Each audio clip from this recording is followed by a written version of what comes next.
us at this stage. We really appreciate you joining. I know and understand that many people have webinar and Zoom fatigue because it's all we've been doing for the last few months. So we really appreciate you taking the time to join us tonight. We're really privileged and lucky to have Jason Little as our guest speaker tonight. I'm really keen. It's really great to put a face to a name. I've seen his work. I've done some of his training. So it's a real privilege, and I'm really interested to hear what he's got to share with us this evening. Just from my personal experience, I did the Lean Change Management course of Jason's a couple of years ago, actually. And I wasn't in any Agile related role, but it's probably one of the best trainings I've ever did. I really loved the fact that you didn't have to be a professional change manager to be in that room and understand what was going on and actually take value out of it. And I loved the humane elements around specifically that course, the tools and techniques and the experiments you run with people, because I just found really it's relatable and applicable in so many elements of your life, not only professionally and personally as well, because you have the power to influence and help change people, processes, etc. And I really enjoyed what I learned through that course. So from a personal perspective, it's really great to have you here and meet you and hear what you're going to share with us. But I also really suggest having a look at Jason's profile. I did send the link in the meetup. And having a look at his website and what he offers, because the training he does is really, really superb. And especially in what we see today dealing with clients in a South African context, you know, a lot of clients want to do digital or agile transformations or adoptions. And I think that underestimates the amount of people change that goes into it. And it doesn't just take a team of change managers to do it. It takes everybody in the organization to make sure change happens in a positive aspect. And I really find that the tools that you could learn from this training can help you or anybody that does the training. So I find it fascinating. Definitely is a little passion of mine. It speaks to the heart. It's about people. It's quite sort of creative and organic. It doesn't feel forced and spreadsheety. So I really love it personally, and I hope you enjoy it. So I'm going to hand over to Jason just to let you know that this webinar is being recorded, so we will share it for those that couldn't attend tonight. We also have, there's a Q&A box. If you have any questions for Jason while we're going, please type them in the Q&A box, and myself and my colleague Bevan, if you can see there, Bevan Williams. Hi, Bevan. Bevan and I will make sure we get the questions through to Jason so he can answer them. Perfect. I'm going to hand over to you. Awesome. Thanks, Taryn. I hope I can live up to that. That was pretty awesome introduction. All right. So welcome everyone from a nice warm Canada. It's been low 30 degrees Celsius pretty much for the last 3 weeks. So it's been very, very nice and warm, but we're in the middle of summer. And it's pretty scary that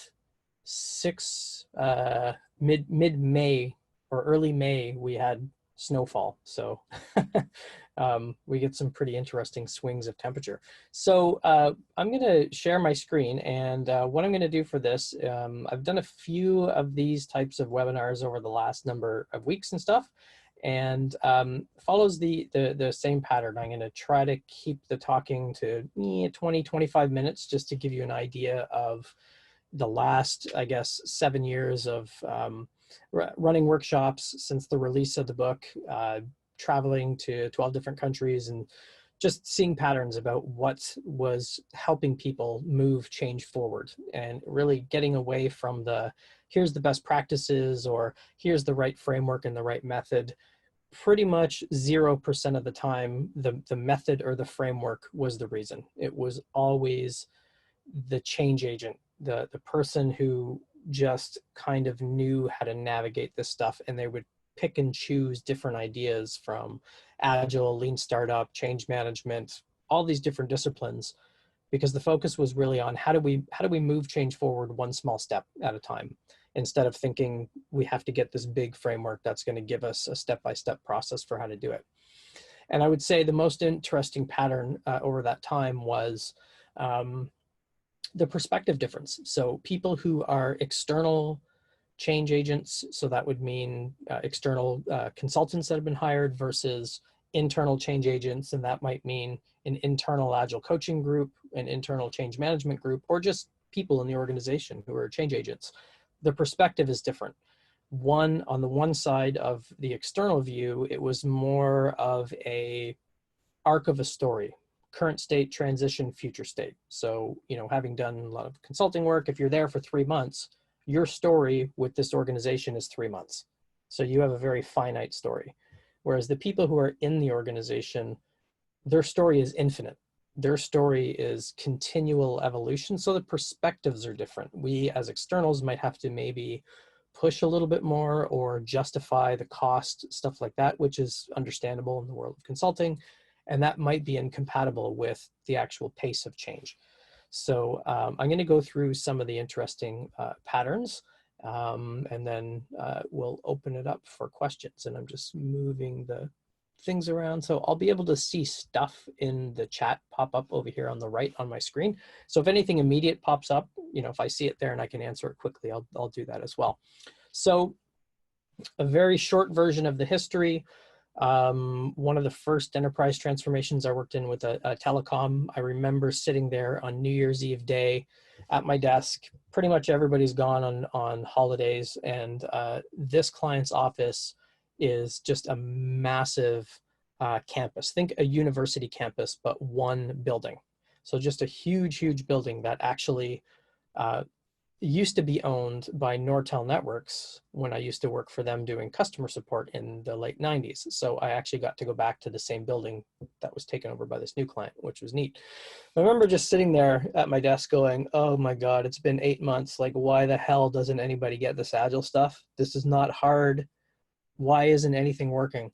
And I wrote this post that said, there's got to be a better way to think about this. Like, there's something that's just not right. I don't know if it's me. I don't know if it's the company. I don't know if it's the approach. Something's going on. And eventually that led to an opportunity with Pearson Education to write a book that I did nothing with, and turned that into a live lesson tutorial series. So if anyone has seen frontrowagile.com, that evolved from Pearson Live Lessons and Safari Books Online. So Lisa Adkins and I launched that Live Lessons brand. She did her Agile coaching course, and I did an Agile transformation course, which led to the first version of the book that was released chapter by chapter on LeanPub, which eventually turned into the rewrite, which was the book from 2014. And the 2014 book has 38% less typos. But there's still a few in there. I should offer prizes for people that get it, because I will get the occasional Amazon review, 0 out of 5 stars, there was a comma missing from this spot. So clearly that person missed it. But, and then hit the road, basically running workshops, visiting companies, talking to change agents in HR, change management, organizational development, Agile coaching, employees, people who are just trying to make their organizations better. And that led to, what? There is a pattern here, and it isn't the method. We've been chasing the perfect method for so long. And before Agile came about, the traditional change in business world went through the same thing, trying to chase the right set of steps that can help an organization change. And there aren't any. There are some patterns that help people move forward, but really it's up to the change agent to figure out how do they navigate this and how do they intervene in the organizational system in the right way at the right time, because it's totally different. So, if you're trying to help a financial institution, a global financial institution change, you can't use the same approach if you were also going to go into a media company and help them do a digital transformation. It's two different things. So you need to be context aware, you need to be true to who you are as the change agent, and you need to understand how to intervene in that system in the right way by learning how to tango, if you will. So anybody who dances with partners, it's not a method and a process, it's a constant feedback loop of trying and listening and responding. So over those 6 to 7 years of running workshops, I would collect change challenges. And it didn't matter size of the organization, didn't matter what country, the challenges, the patterns were all the same. So whether it was, you know, in the Nordic region, which is well known for having a very low power distance index, which means that there isn't a strong sense of hierarchy as it might be in some other types of countries. Didn't matter if it was a bank, a telecom, a healthcare company, a media company, the problems were all the same. So I collected 7 years worth of this stuff and mapped them all together to find what these patterns were. And they were all kind of related to external things. Like, how can I get those people to do this? How can I get managers to buy into blah? How can I apply Scrum to blah? But it was always something external. It was, this organization wants to change and I have to arm wrestle people into submission to get them to do it. So the patterns that came across were companies that knew how to rally around a cause and a purpose instead of instilling urgency. So kind of one of the traditional change mantras out there is, and this is John Cotter's first step for his 8-step change, is creating urgency for change. And the biggest problem with that is urgency is a matter of perspective. So what the organization, if you think of the organization as a living thing, what is urgent for the organization is probably not compelling to a developer on a team. So if the organization's urgency is to increase revenue by 5%, why would a developer care about that? How is that going to help create urgency in them to change?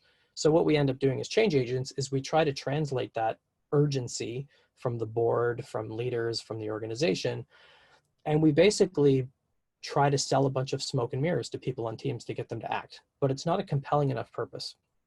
And a great example would be, I worked for a hedge fund company. Well, it didn't work for them, did some light touch consulting with them. And in their own words, they recognize that they make the world a more horrible place with hedge funds because they make rich, terrible people richer. And their counterbalance is they love the technology, they love the work, they love the employees, and they give a lot back to charities by doing hackathon weekends and stuff like that. So they have a different sense of purpose. So if we can shift our conversation towards away from urgency, which just creates stress, and I've mentioned this a lot over the years, is one of the metaphors in change is create a burning platform, which is just, if you think of where that metaphor came from, if you don't know, it's literally from oil rigs. They're on fire and jump or you're dying, which is a terrible metaphor for change. So we're not trying to create a burning platform and coerce and stress people into change. It just doesn't work. But if we can shift towards a common cause and purpose, we're more likely to not generate what we call resistance, which I'll talk a little bit more in a second.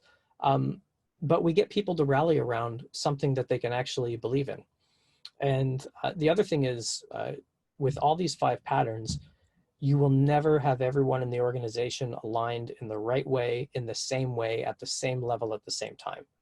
It just doesn't happen. There's no assessment phase where you go, great, everybody's ready, let's execute. It will never happen. That's just not how humans are. If you want evidence of that, if you're ever allowed to be with people again, once COVID is done, have a party with 5 people and try to agree on pizza toppings. Like, it's never going to happen. So the next pattern was, change communications has always been a thing that people have talked about, but the pattern was basically, we are broadcasting. We're like a TV show with our comms plans. We're not enabling dialogue.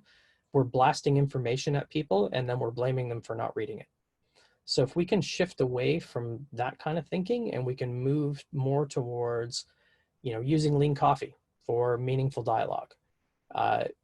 Change communications, we'll call that two-way communication. There's a key difference in there. If we focus on meaningful dialogue, we haven't committed to the change and to the experiments. or at least how to do it. We're always revising and updating our experiments and our actions based on that dialogue. Whereas communication plans, the approach there is more about selling it to people. So we, the change people or the leaders, have already decided what the change is and how you're going to do it. For example, we've decided that we're going to do an agile transformation. We have bought framework X. We're going to train you on it, and we're going to measure you against it. And when we say it's a two-way communication plan, it's more of a, what don't you understand about this? And we'll clarify it for you, but you're doing it no matter what, which doesn't help, because anybody who's worked in a big company knows that two teams can't follow the same method. It just doesn't work that way. The context is too different. So if we shift away from using input from that meaningful dialogue into how we actually change, we're more likely to, number one, get people energized around the change because they'll feel they have a say, and they do. Number two, we always allow people to opt out. So invite them. I saw someone speak at an entrepreneur conference, and she said, we want diversity and inclusion. But what that means is we want to invite people to the party, and we want to ask them to dance, but give them the option to opt out. So that's what we want to do with our meaningful dialogue, is invite everyone to the conversation, give them a say in if they want to participate and how they want to participate, and let them opt out if they don't. The next one is fairly self-explanatory. I've been talking about experimentation for over a decade now. And this is really separating when we're trying to learn something versus when we're trying to execute on something. And often very early on with change, we're trying to learn ourselves towards what is the right change to do at the right time. How are we going to know if it's working? It's things that are very uncertain sometimes. So our goal might not be to have the scorecards say 20 of our Agile teams are operating at level 3, because we can't know that yet. So we might need to learn ourselves towards what that is. So balance them. Figure out when is the right time to be learning and experimenting, and when is the right time to execute tasks, because every change is different. You know, if you're moving floors in a building, you probably don't need to experiment a lot. You can probably just plan that and execute the change tasks. That's fine. So this idea kind of falls down for those types of simple changes, but anything that is related to reorganizations, big systems and implementations, agile transformations, digital transformations, we might have to learn ourselves towards what are the right things to do before we just start checking these boxes in our change plan. The fourth one is one of my favorite subjects. I've been talking about how resistance to change is not really a thing for years. We change agents create what we perceive to be a resistance with our approach. So, you know, before we jumped on this call, we were talking a lot about just the what's going on with COVID around the world and the response people are having to it. And, you know, the outright refusal from some communities or cities or towns around the world to wear masks. So it's the removal of choice is the problem. It's feeling constrained and having my choice to do what I want to do taken away. Whereas we'll say, well, they're resisting what we want them to do. And if we switch it to looking at response to change, that actually becomes the input into how we do the change. So if we have an active wall of people pushing back against something, that's actually a good thing, not a bad thing. That means that it's not the right change, it's not the right time. That's data to tell us that something isn't quite right, and we should go and try to figure that out. We should go and create more meaningful dialogue and figure out what's missing from here. If no one cares and there is no resistance and there's no response and it's just apathetic, that's actually worse because we don't have any data to make decisions. So yeah, the other thing about resistance to change is, again, it's all from the perspective of the people who are trying to push a change. And it starts us off in just a negative spot. So if we're trying to start a change program and we need a resistance to change mitigation strategy, we've put ourselves in a mindset of this is going to be a fight. we're not supporting and helping people through change, but we're going to use, as Jerry Weinberg calls, Newtonian force approach to change, which is the more push and force we can put behind it, eventually people will come along for the ride. Which just, in my view, that doesn't lead to anything meaningful. And great evidence for this is anyone who's worked for an enterprise organization, you've probably known the history of that organization, that they've been running agile transformation programs for 10 years or 15 years. So if they keep transforming because it's not working because people are resisting it, it's like something else is going on there. So we have to get curious, not furious. And the last one is the notion of buy-in with change. Is, again, I get this question a lot. How do we get these managers to buy in? How do we get the leaders to buy into this change? And my question is always, so if you're working as an agile coach or a change manager in some environment where you have to get buy-in for people, what are you doing? Like, how did your job come to be if nobody wants to do this? So if we flip it towards, a friend of mine, Jill Forbes, who I've got a good case study on the website where she used a lot of these ideas for a large 3-year system implementation. And she said, the people who write the plan don't fight the plan. And that is often misconstrued as, well, you can't just ask people what they want, and you can't just let people do whatever they want. And that's not what it means. It means we're going to create this together by exploring a common cause and purpose, and the people who are affected by the change on a daily basis and their lives are going to change, they have to help us develop this plan. So we let them opt in, we let them opt out. But if we're creating it with them, there's nothing to sell, there's no resistance to overcome, because we're like a call center for change agents. We're helping and supporting people to get to where they want to go, instead of assuming that we've thought of everything as the change agents, and then we're trying to sell it and get people to buy in. So the key with this is, I'll flip ahead a little bit, is the balance. A lot of change methods and approaches, and even stuff you see in the Agile community, is here's the steps, here's the framework. And then you'll hear a lot of, well, that doesn't, we tried Agile, and it doesn't work here. Which is kind of like saying, I tried playing cricket and it didn't work. It just doesn't make any sense. So it's all about how you balance these two things. I've worked in some very conservative, rigid, control, power-driven organizations, and you have to kind of swim with that energy, not against it, meaning you might have to push a little bit more. You might have to act in a way that aligns to the cultural norms before you can start to balance things more towards meaningful dialogue. So, one organization using pull-based approaches for change that I work with, nothing worked. And it came down to the VP having to assign people to a change project. And I told him, this will not work. I mean, if this is the way things get done, and nobody really cares about this and it's not really necessary, but let's give it a shot and see what happens. So it's all about trying to balance these things. The method and the framework can't give you the steps that will work everywhere. You have to be aware of your surroundings, your environment. How many times has this change happened before? What's the history? How do things normally work around here? And then you can consciously choose, should you try to align your change efforts with the way that works, or should you intentionally disrupt and fight against it? So it's not you have to do meaningful dialogue and never do communication plans. And it's not you always have to do communication plans and never meaningful dialogue. It's a huge gray area. And the change agents have to know how to figure that out. There's nothing that can tell you the right way. You only know when you try and you get feedback.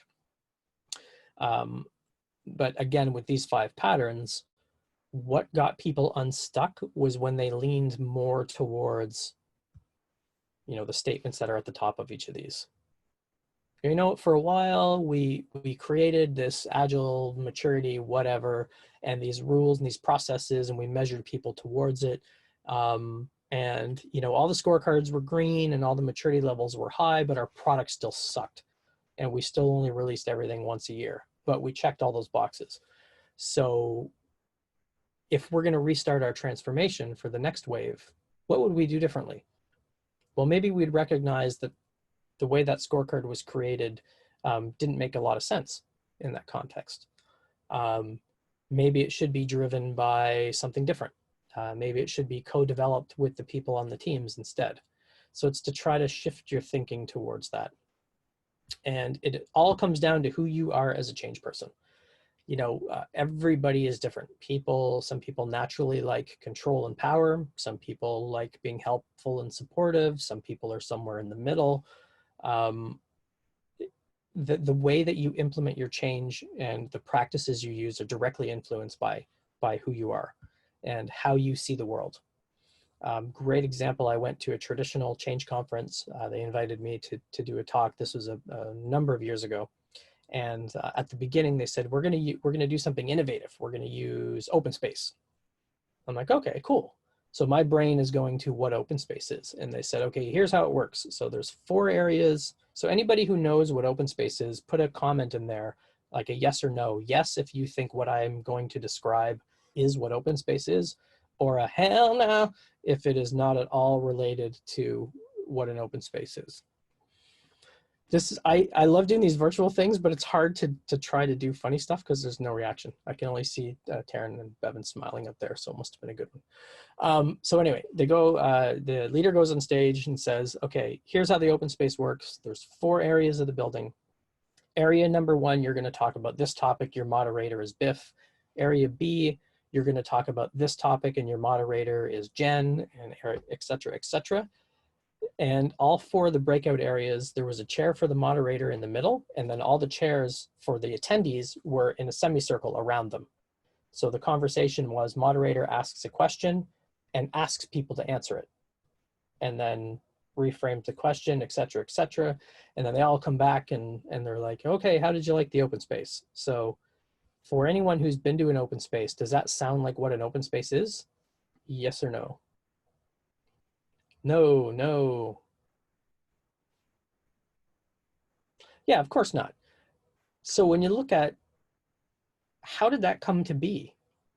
I mean, it's pretty easy to Google open space and see how the mechanics work, but it's driven from the organizing team and what their beliefs are and how they see the world. And in that traditional change world, it's typically we're the conference organizers. If people have a bad experience, they're going to blame us. So we need to have control. It doesn't mean they're bad people. It just means that's their beliefs. And I've been to enough of those where people will say we need to precede the topics because what if people don't have anything to talk about? And I always convince them, let it go. If they don't have anything to talk about, then we all just have some drinks and hang out. So who you are and how you see the world is the #1 influence of how your change is going to take shape. And we all have biases. So that really leads into how you apply those tools. You know, I've seen Agile coaches who create Kanban boards for teams and they use swim lanes with people's names on it, and they track tasks per person instead of a team level, which in my brain is not at all the way to do it. But that's what that person believes. And then if you have somebody who's brand new to it, and that's their first experience, there's a phenomenon called baby duck syndrome. And this is particularly true with developers. It's from a really good book called The New Kingmakers. Developers fall in love with the first language they use, and they relate every language to that. So if you're old school like me and you learned Cold Fusion like back in the 90s, everything else sucks compared to Cold Fusion. And it's the same when we're implementing change. If we're implementing a practice that's not at all the way it was designed, we're influencing all of these people who are now going to go influence other people to do this, and it spirals. So we have to figure out a way to shortcut our own beliefs. And the last thing I'm going to get into before I open it up to some Q&A is that's really what these 5 patterns in the Wayfinder is designed to do. It's designed to help you come up with what do you think is the most important philosophy that will help you move change 1 step forward. So if you look here on the right, the card is when we feel uncertain, we always invoke dialogue with those affected by the change versus making a better plan. So if we as a change team decided, yeah, that's the most important thing we need to focus on, the Wayfinder that I'll show you in a second is going to say, awesome, here's 5 practices that you could try. Here's how to do them. Here's some options to match it in your context. Here's some stories from people that have done it and what happened for them. So it's like a co-pilot and a GPS, not a prescriptive one, not a playbook, but a collection of big ideas, inspirational stories and practices that will help you shake the organization and move it one step closer towards their cause and their purpose. So the idea is basically the only approach to change that works is the one that you continually evolve in your organizations. There's no method or framework that it'll give you some good insights, but it's not going to be like following a recipe because every kitchen you work in will be different. So, and you can't follow the same recipe. So if I switch over, and I'll just give you a little quick view on what this looks like. So the idea is that, you know, you start with, I'm looking for a big idea, I have a specific problem, or I'm looking for a practice. The big ideas that I showed you. So suppose you believe that we need to align people towards a common cause and a purpose. How can we do that? Okay, so I can come down here. I could say, okay, so really what's missing is we can't really articulate why the change is important to the organization. That's why we think we're stuck. Okay, cool. So what can I do about that? So here's a couple of practices you could try. So you might want to try to do a perspective map session. Oh, and here's some experiments that other people have tried. So you can see what might have worked and not worked for other people. And the whole Wayfinder is just, it's recently new. I would say it's, you know, soft launched as of Monday. So there's some information in there, but I have 15 years worth of stories and pictures to populate it with. And the goal is to make this 100% crowdsourced. So that is, you know, if you've tried to do a change canvas session and it failed miserably, put your failure story in here, because we don't want people to think that just because we're applying Agile to change, it's magic and it's going to work. We really want real stories. So if it didn't work, why not? What could we have done differently? So this will hopefully lead you to a way of looking at how to apply some practices and options you might have to suit them to your context. So I'll give you one example and then we'll open it up to some questions.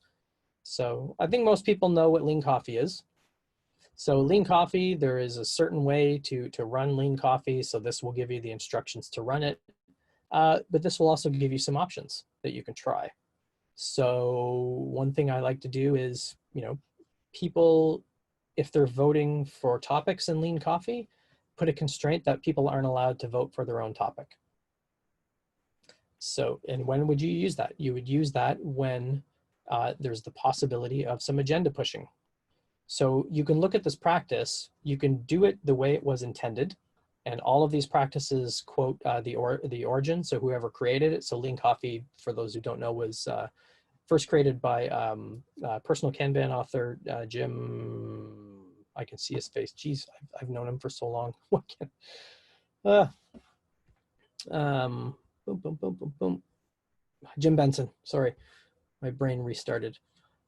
So you can go look at the origin of this practice to find information about it. And then you can see all the different facilitation options that you would have. And then same with change challenges. So I have this change problem. What can I do about that? So we don't have a shared vision. What could we do? You could try this practice, or you could get some advice from people who've done it before. So all of the last, basically, 7 years of traveling, connecting with companies, change agents, these 5 patterns emerged, and each pattern has different lenses or philosophies for each one. And those lead to experiments and interventions that you can do if you believe that's the right path to follow. So that's all I wanted to share. And I don't know if there's any questions that have popped up in the Q&A yet. I don't see any under open. And not yet. Okay. So I would say we can we can open it up to questions. Yes, yes. Type them in the Q&A. Type them in the chat or the Q&A. Can you see the Q&A and the chat, Jason? Yes. Okay. While everyone's maybe thinking, if I can actually ask a question, Mm-hmm.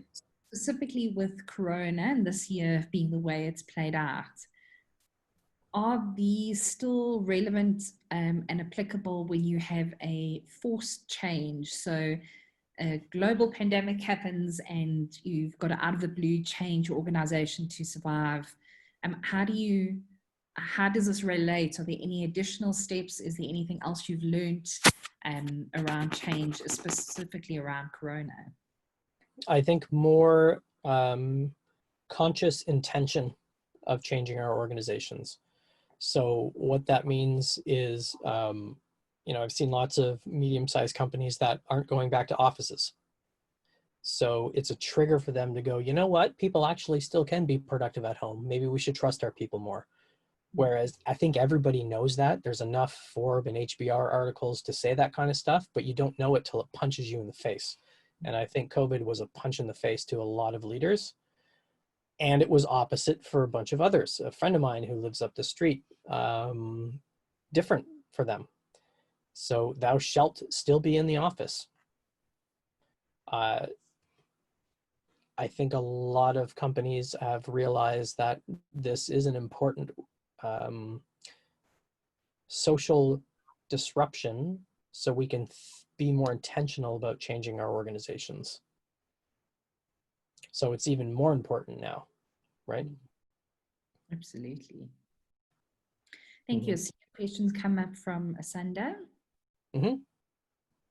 How do you account for organizational culture in change management? So that's kind of like the idea with the universals is you as the change agent, you've got your beliefs and your way of doing things.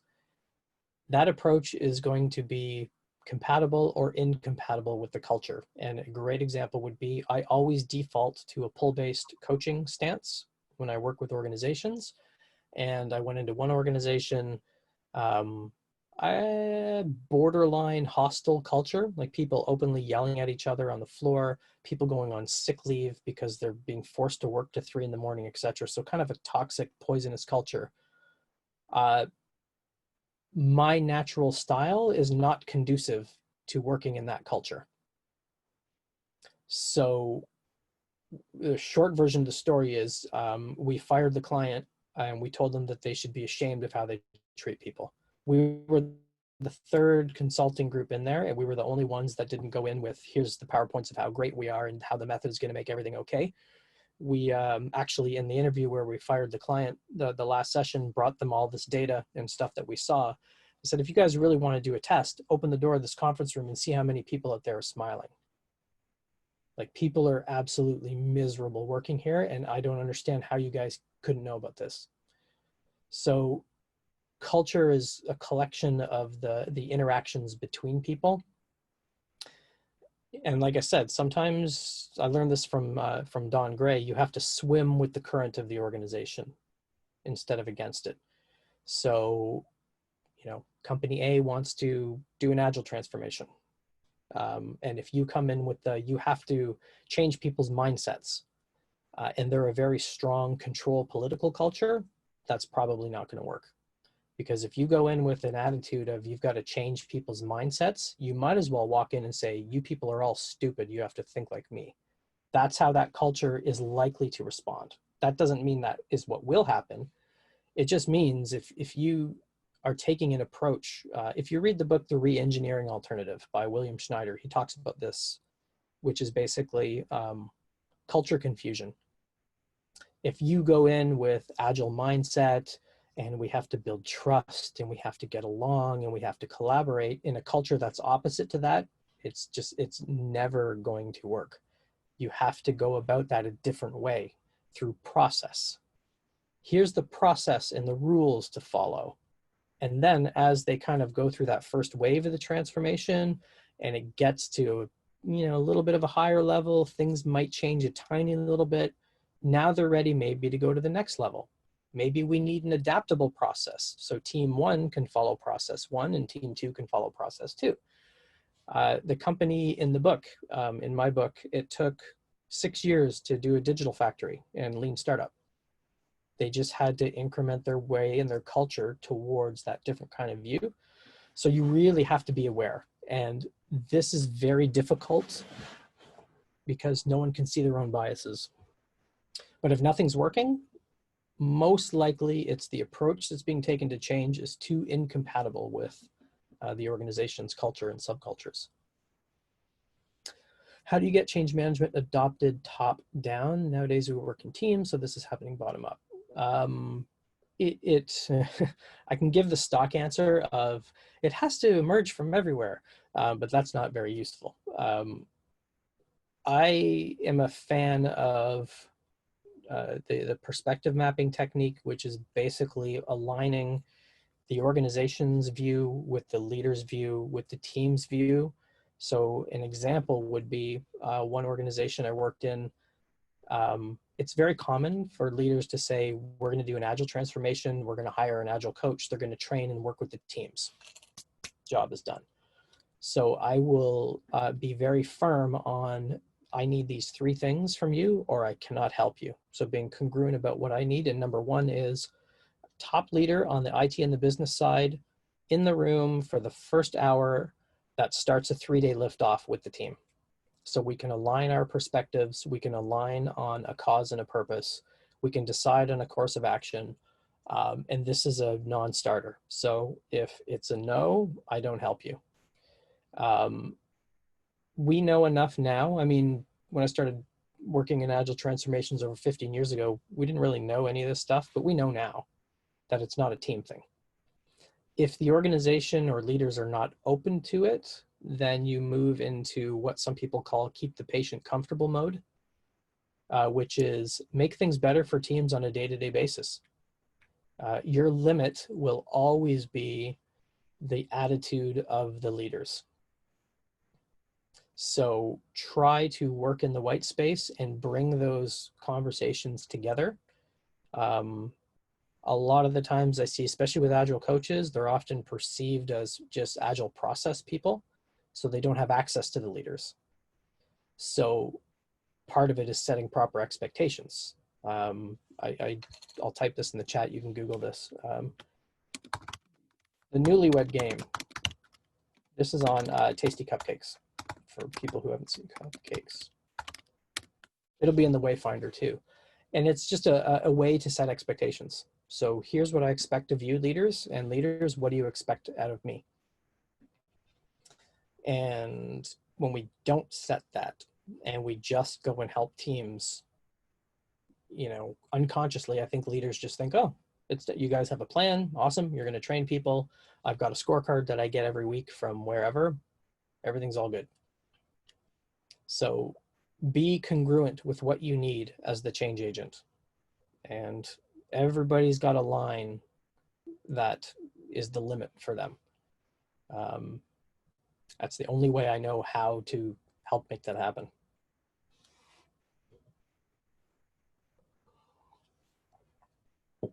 I guess a really good story from a government organization here. They were doing a 3-year SAP implementation, automating all of their processes that were paper-based. And the main program lead, I met him at a conference, and he wanted to try some of these lean change ideas. And all we really did was we did a weekly stand-up, and we merged the IT and the business folks into a weekly stand-up in front of a big program wall. And a year after that, I remember he sent me an email. He said, our leaders and stakeholders thought we were insane for how much change management work we did early on, but they got it. They realized that there's no way we would have been able to get to where we are had we not thought of that. Because very early on, you know, if you apply Agile to software, obviously you can see features and stuff quickly. But if you're applying that same idea to change, there's nothing to see. You know, if you're doing an Agile transformation with 100 teams, you might see no progress for 6 months. And that's hard because now you get locked into, oh crap, I better pad the status report or show a bunch of stuff so I can justify why I'm here. But we need to kind of do the opposite. We need to pull people and those leaders into, you know, I can get rid of your status reports if you meet with our change team 15 minutes every 2 weeks. We'll show you what's going on. If we're stuck, we'll ask for help. And it worked really, really well for these guys.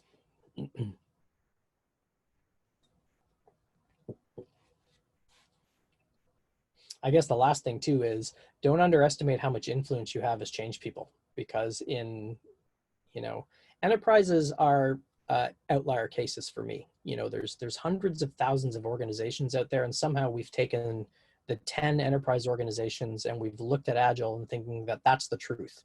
It's not, it's an outlier. But in those cases, leaders, you know, you'll get leaders aren't bought in, they don't get involved. I don't know, if you've been the CEO of a multinational corporation that employs 80,000 people, I think you'd be qualified to comment on how hard that job is. And I've never met any of them that don't not care. They're just stressed out and insanely busy. You know, it's not an 8-hour-a-day job, it's a life, constantly bombarded with stuff. So sometimes we need to give them a break, which leads to they will follow your lead as the change person if you have a good relationship with them. So be careful about the influence, because it ends up being you, the change agent, that's controlling how the organization is transforming, because the leaders just don't have the time and the mental capacity to dedicate the way that you do. But if they know that you're there and they can trust you to move things forward, you know, things will start to work.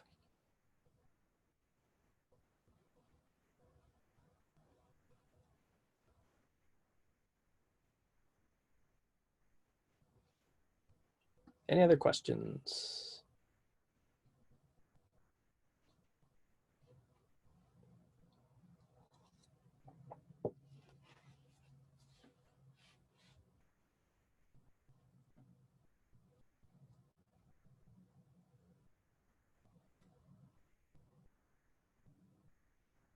I assume everyone's trying to get ready before the president's speech. Oh, yeah, right. Either drown their sorrows in the alcohol they do have left, or get their families fed before. Yep. Cool.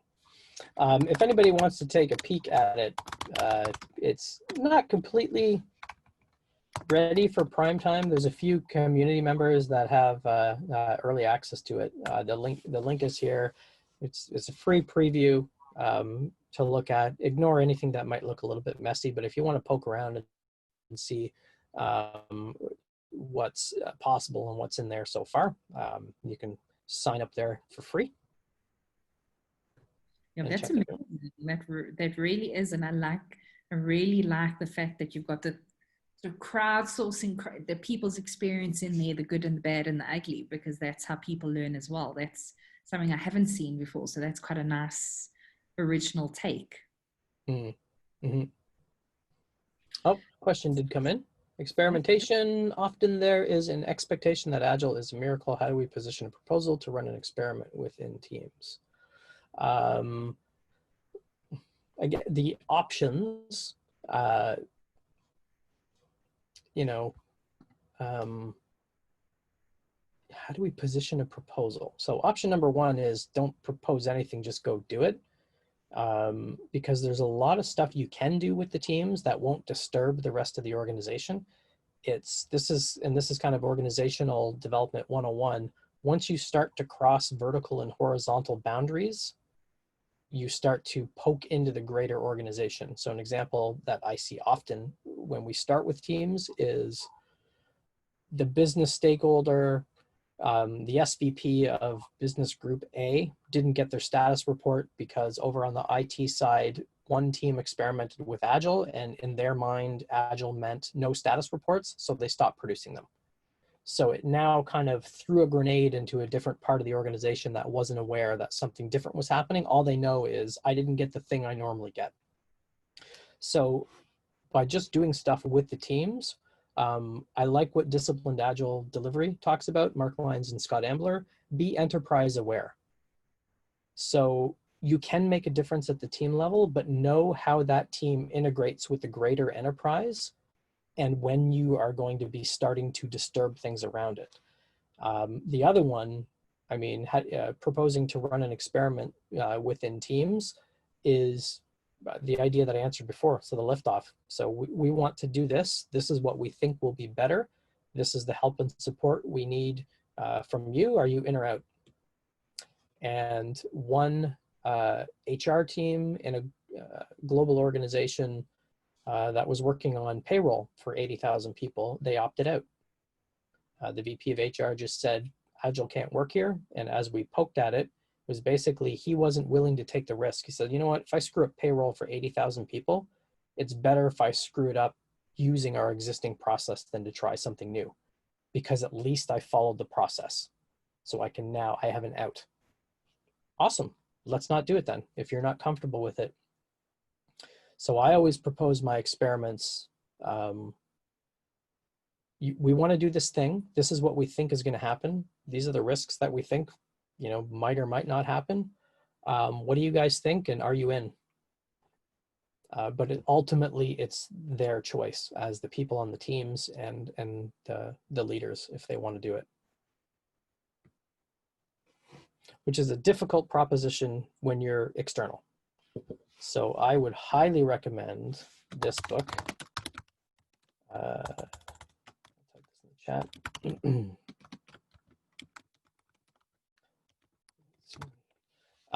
This book by Patrick Lencioni, he wrote 5 Dysfunctions of a Team, which people might be more familiar with. And that book just describes that same process. So if you're an external consultant, you don't sell, you go in and start working before you decide you can help. And the moral of the story in that book is they get way more business because there's 9 guiding principles for how to use their naked consulting model. People often forget that even as an external consultant, you're not trying to sell yourself to get the business. You're also trying to find work that's energizing. So it's kind of a two-way thing. But that book is just filled with tons of great ideas to just start experimenting.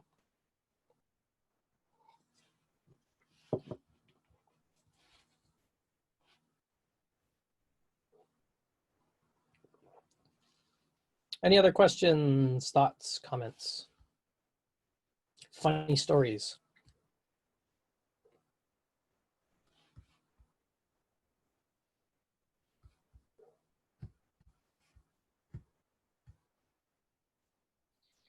The title like that of a book, I'm definitely intrigued to read it.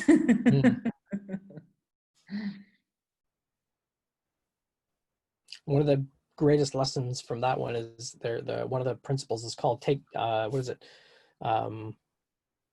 the bullet for the client. So I've used that a lot, but I call it a get out of jail free card, which if people don't want to try an experiment or they don't want to change, give them the get out of jail free card. Just say, you know what, just give it a shot. And you can blame all of it on me. You can say that idiot consultant is the one that told us to do this. So you've now created safety for people to try it. That's a great idea. It just, and coming from a sales perspective, in the economy as we stand right now, people are so price sensitive. So as an external company coming in, that's very risky business to be perceived as wasting their money or their time. Yep. But yeah, I like the principle of it. Yes, that's really the conscious choice when we talked about COVID. Like now, this is the choice to change how we operate. Do we want to grow and evolve into the company that sales goes in and just does anything they possibly can to sell it, even if we don't have the capability? What do we want to be when we grow up as a company? And there is no right and wrong. There's only, sometimes you got to take the leap. Sometimes you're not ready.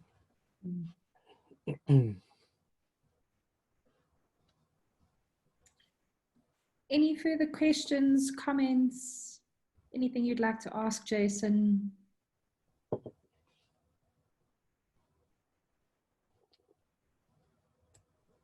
Doesn't look like it. Cool.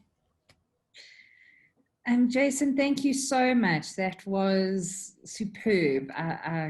It definitely resonated for me. There was a lot I'm going to take out of it. Is the question now?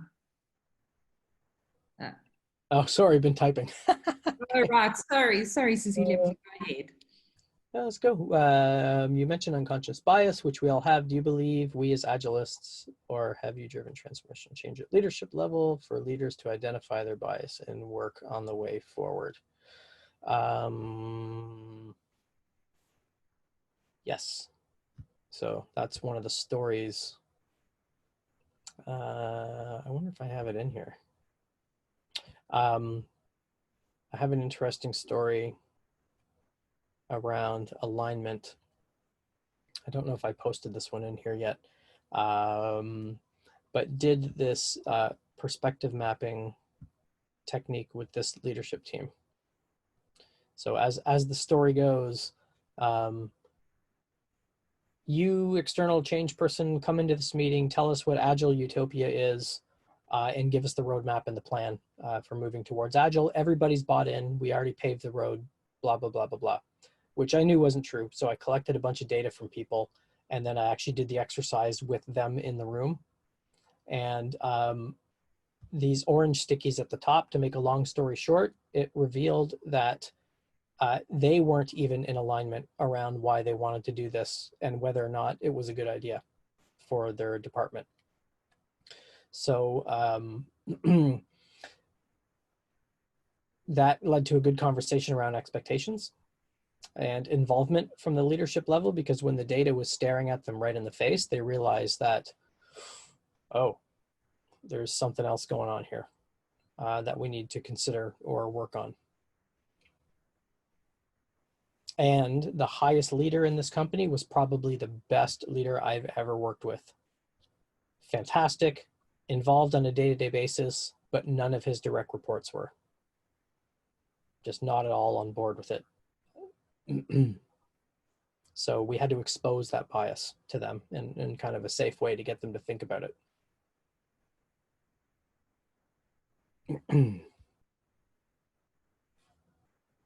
That was fun. This was actually, I tried to do Lego series play with these guys in the same session. Outright refusal for the first time ever. Brought the Lego up, put it on the table, and immediately, like all 8 of them, put it away. We're not doing that. Really? Like, oh, you guys must be fun at parties. But, well, so we just managed it a different way.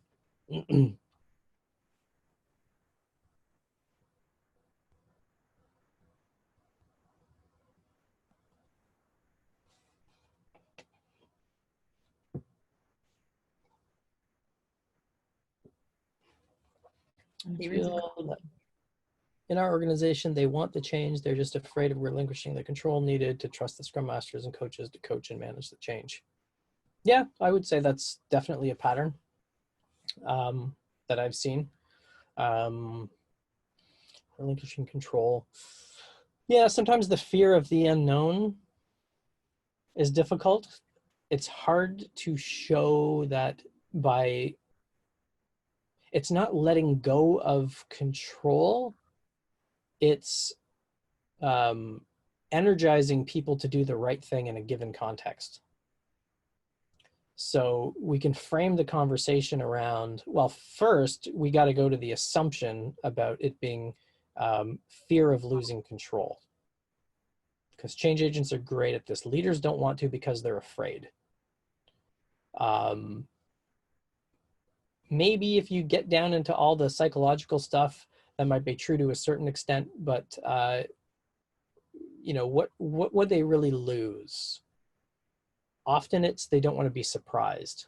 So if their bosses, we say leader, everybody's got a boss. You know, executives in a company, the board members, that's their bosses.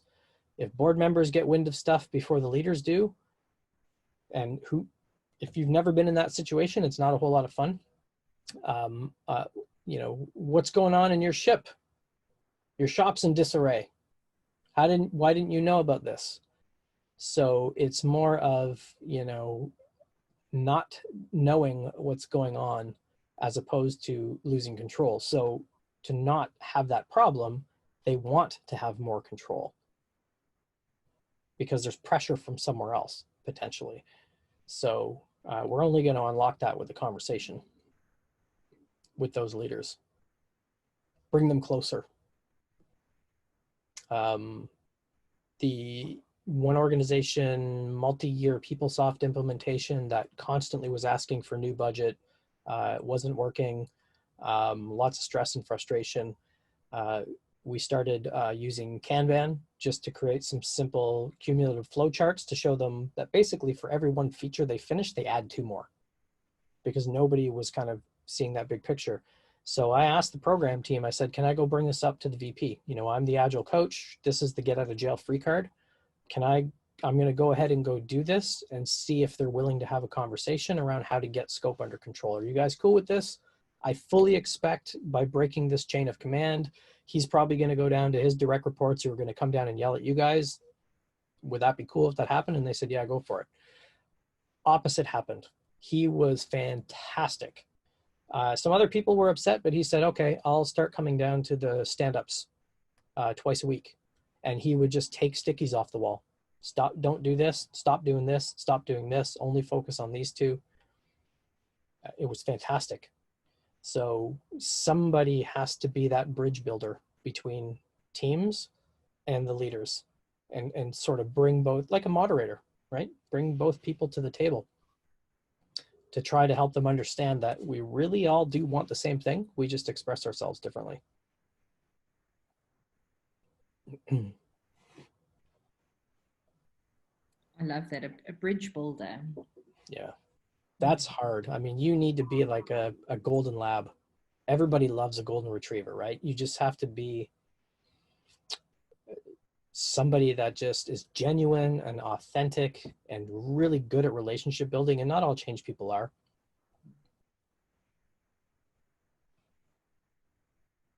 That's very true. I have definitely found working with many clients over the years, big corporate, smaller clients, and some of the change people aren't people's people at all, which I find very interesting. Mm-hmm. Mm-hmm. Mm-hmm.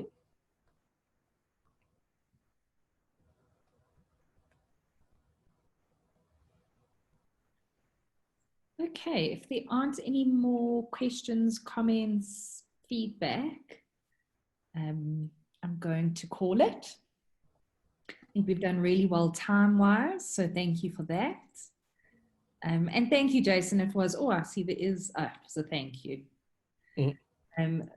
Thank you for being here and sharing your wisdom and your insights and your stories. I think storytelling is such an effective way to learn and grow and share. I appreciate, again, everyone who's taken the time to be here. Good luck with the president's speech tonight, South Africa. And hope to be able to fly at some point in our lives to get to Canada, and would love to see you talk live. And thank you very much for your reading list. You've given some really nice recommendations as well, which is great. And we have linked your bio again in the meetup so people can access your website, and we'll put a recording onto the meetup group as well. So thank you very much. Enjoy the rest of your day. Jason, I know you're that side, and I know we have somebody who's also that side of the world. So enjoy the rest of your day, and to the South Africans, enjoy the rest of your evening. Awesome. Thank you. Thanks, Jason. Thanks, everyone. Bye, everybody.